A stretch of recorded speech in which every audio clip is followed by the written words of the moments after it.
If I were to start my art business from scratch today, here's exactly how I'd do it. I'd make a bunch of work that was really easy for people to say yes to. And by that I mean it's at a price point that still feels valuable and like I'm valuing my time, but it's also a really easy, I'm gonna buy that from a potential art buyer. I'd focus on making a bunch of work in this way so I have a little collection to release all at the same time. This is called an art drop. And I do the art drop via my Instagram, but that's a bit later. While I'm making my bunch of easy works, I'd film time lapses, varnish videos, behind the scenes stories about my life, palette screenshots in my stories. And even if it feels like I was talking to no one and no one's listening, like especially at the start, I would show up anyway.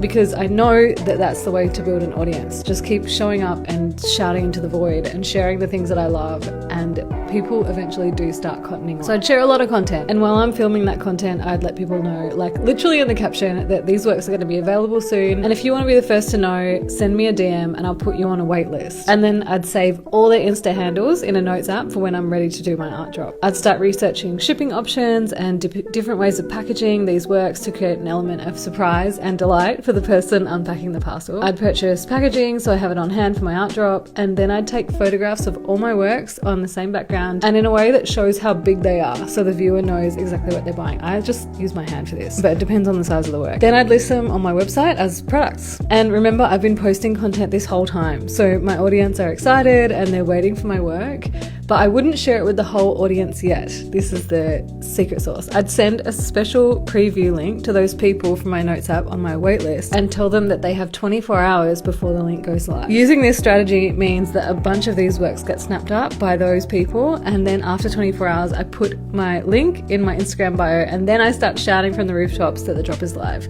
But already like half of them are sold out, which is awesome. And then as the works sell, I would make content about that too, which lets your audience know that your work is in high demand, and if they want it, they need to hurry up and get it before someone else does. This also helps for your next art drop because people will start to know that they need to take action quickly and snap your works up quickly. So after all that excitement, I'd pour myself a glass of bubbles or have a little treat or something and celebrate for doing a successful art drop. I'd then package all the works up and I'd film that bit too, just get used to filming yourself, and then take them all to the post office and even film that bit too. So that's what I do, and that's exactly what I did.